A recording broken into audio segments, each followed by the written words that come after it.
Well, hello. Let's get to work. Little recordings wherever they are. I'll show my little process for how I like to do my little things. Let's get to work. So first, you want to slice up your sample. You know, you got your samples. You got all your samples. So what I like to do is okay, so what you want to do is you just want to do your own little process, however you like to slice.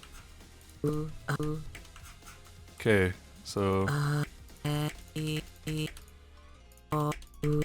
okay, so we have all these.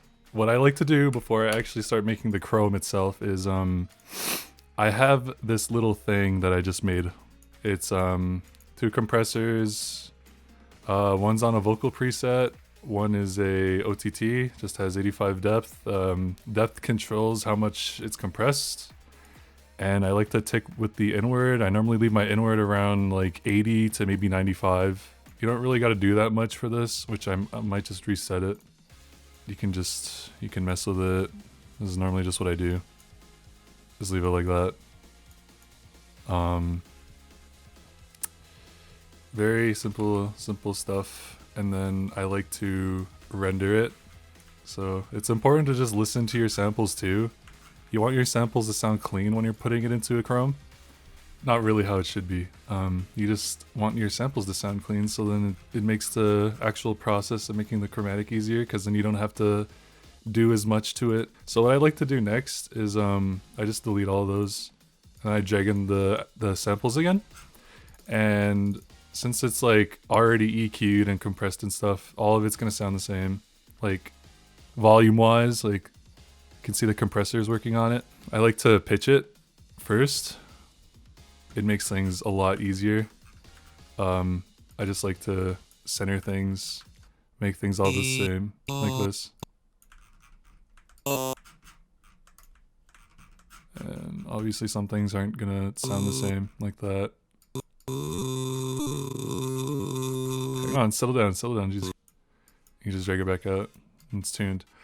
Depending on what the Chrom is used for, I really like to use Karavi. It helps a lot. Karavi's really nice. I like using it mainly for its tuning function, but depending on if it's like for an actual F and F character, like say GF or BF, you can transpose it, and you can turn it up a lot, and you can mess with the formant on here. It just makes your life a lot easier, but I won't be using it on this Chrom because I have already auto-tuned it. So yeah, I'm gonna go to melodyne now. So I use melodyne.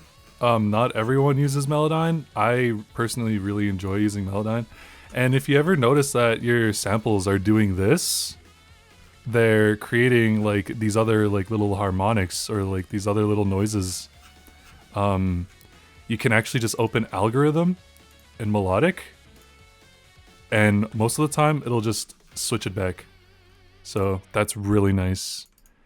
And whenever it does this, I like to just cut it out. So it's just that. If you ever need feel the need to cut a sample because it's too long, you can just cut it using this little tool. Which is like what I like to do. I like to cut all of my samples a little bit, like cut them off, because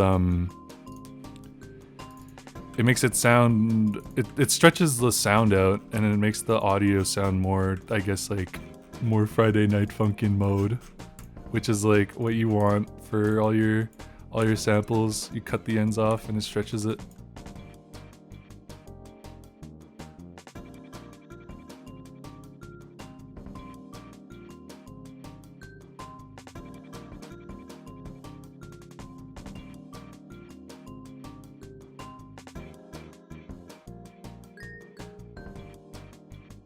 And sometimes it'll do that little squeal thing, but like it kind of statics, or like it makes a little noise that you don't really want. But what you can do to fix that is I'll show you when I'm mixing it. But now the Chrome's basically done. I like to export using these settings. When I'm actually here, so before I actually put the Chrom out,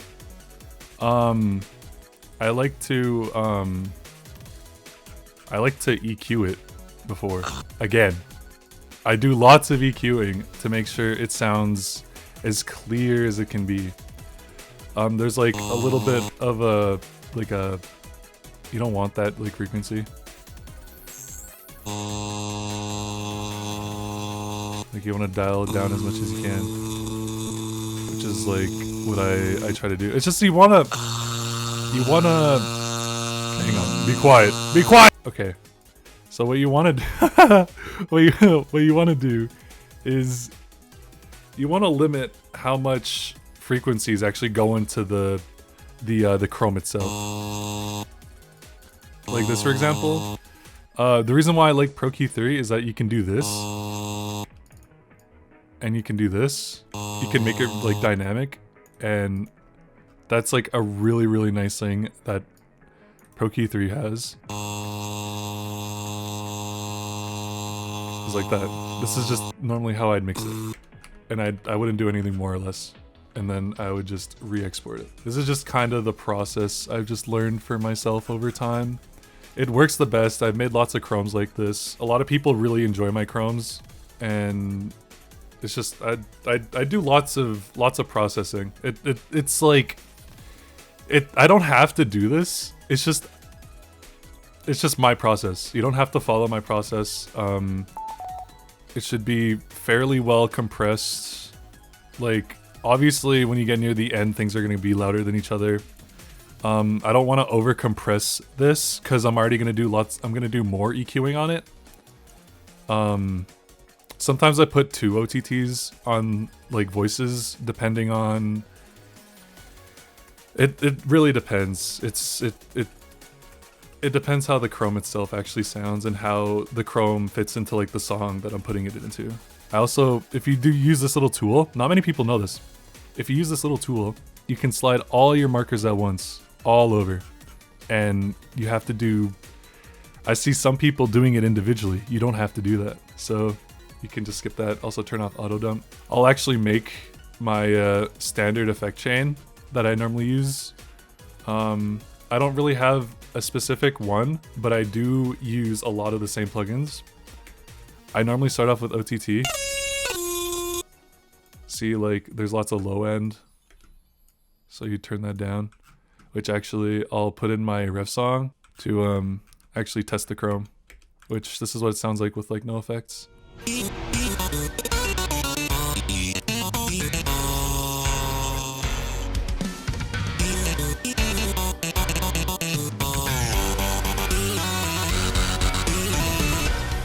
Sounds all right, I guess.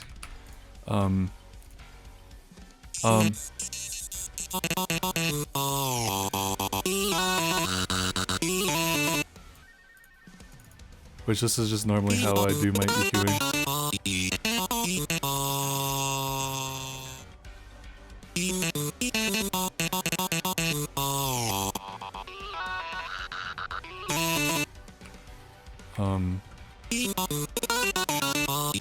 It really depends.